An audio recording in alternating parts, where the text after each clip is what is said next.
What's up, Philly? I'm Jay with another edition of Street Scoop brought to you by Waterice.com, your scoop to everything Philly. Now, today we're at the Milk Crate Cafe, and we're going to talk to another Philly MC. He goes by the name of Mason. Now, he has a lot of projects coming up, so we're going to go inside, get to know Mason, and see what he has cooked up for the future. All right, now I'm sitting here with Mason, the Philly MC that's here, and we're going to talk about just some things, so thank you for having us. Yo, thank you for giving me a chance to talk to you guys. Now we're gonna talk about a lot of things like the Free Spirit EP and other projects you got coming up. But let's talk about the basics. So, as an artist, who are some influences that you're really into? Because I see like on a lot of songs that you do, you have a lot of different types of genres of music, like jazz, and then you have like the old school hip hop. So, who are some people that you're really feeling? I guess my number one influence is M. Obviously, like you can tell that it's M like all day, like all throughout everything I do. I remember just being a young kid and just playing his music videos over and over and over again, and trying to memorize every single word and like looking at the lyrics on the side and still doing that. So it's definitely Eminem is the number one influence. You're from pretty much the Philadelphia area, correct? Yeah. So how is performing in Philly? How does it help you evolve as an artist? You know, because Philly's a tough city. It's pretty true, keeps you honest. They'll let you know if you're trash or if you're good. So how does that help you evolve as an artist? If you're an athlete, it's really bad. You know what I mean?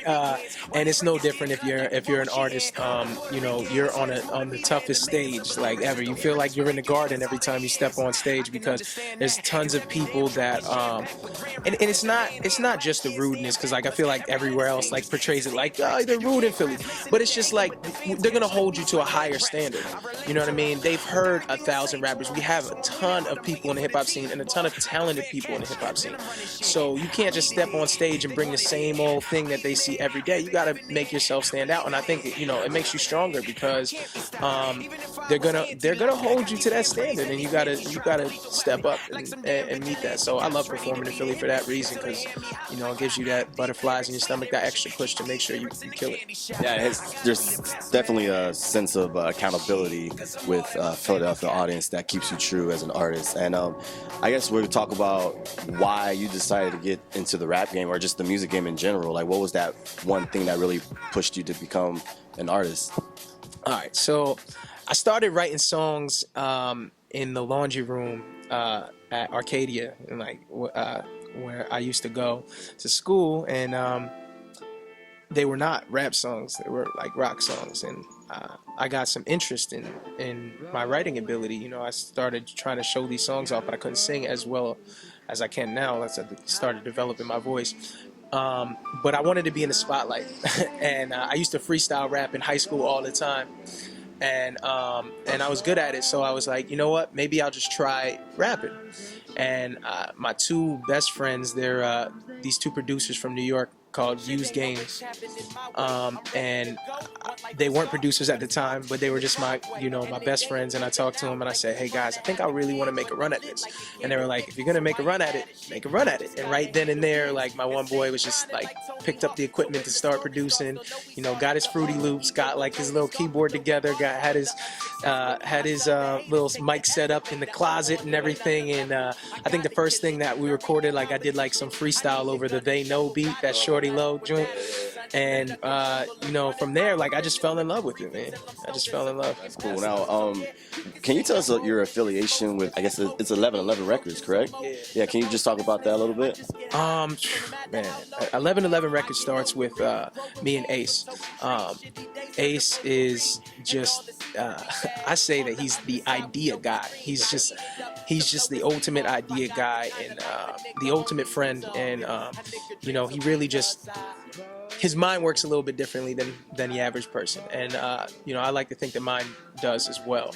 And both of us had this obsession with the number 11, like, our whole lives. And when we came into our friendship and us working together music wise, and him really just started with him just hearing some songs and being like, yo, I like these songs, and I think I would want to work with you, which is kind of like how he is with everything that he comes in contact with. He's like, if I like it, let me just attach myself onto this and start working at it, you know what I mean? And that's kind of what happened with us. And we realized that, like, we're putting in a ton of work and we're putting in work from all different angles, and he wasn't just, sometimes it was labeled as like him as a manager, and sometimes it was labeled as me as an artist. We were both really doing all different kinds of things, and we were like, this is a movement, like, you know what I mean, this is a movement that we can create.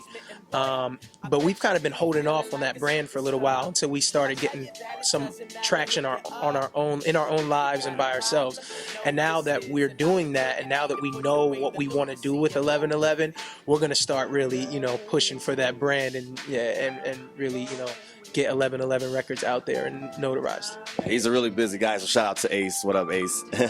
So we'll talk about, I guess, Free Spirits. Now, it's an EP that kind of dropped a couple months ago, and it was kind of the first music that actually came out in a while.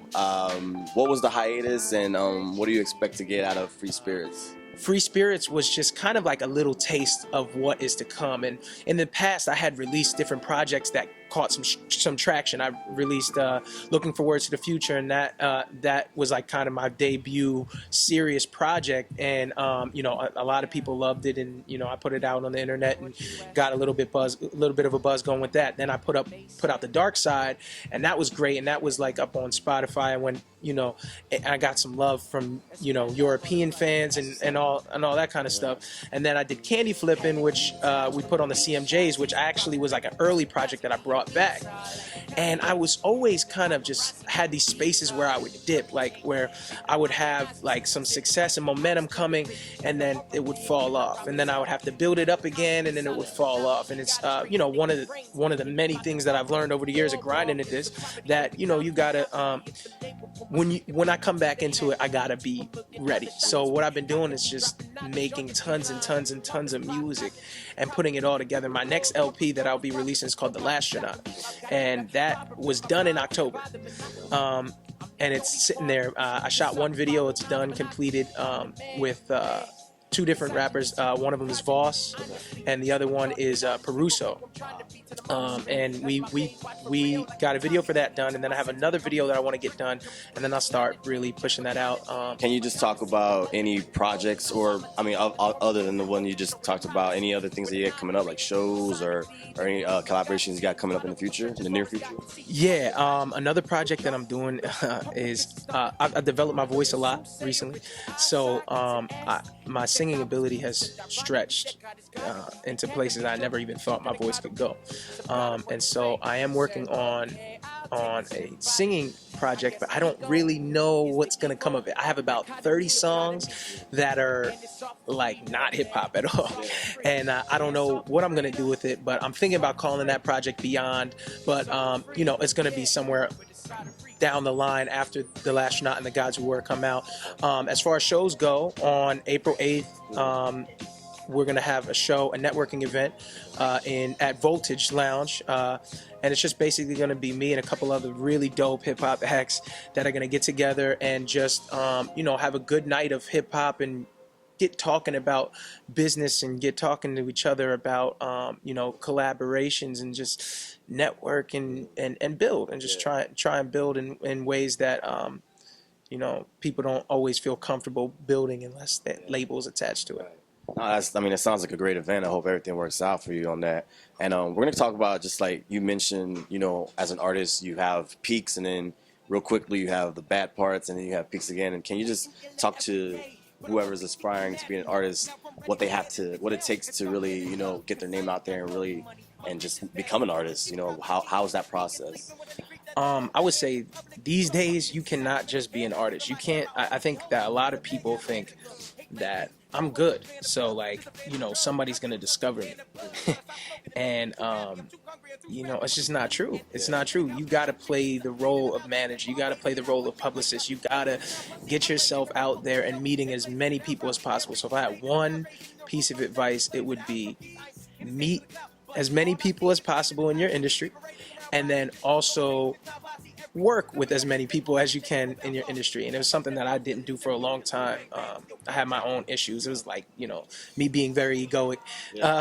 And, I can do this on my own but, you know, I think it's very, very, very, very important to get out there and take advantage of every single opportunity that comes your way. Because if I could go back, I would have jumped at a million opportunities that were there this whole time, and I just held off for one reason or another.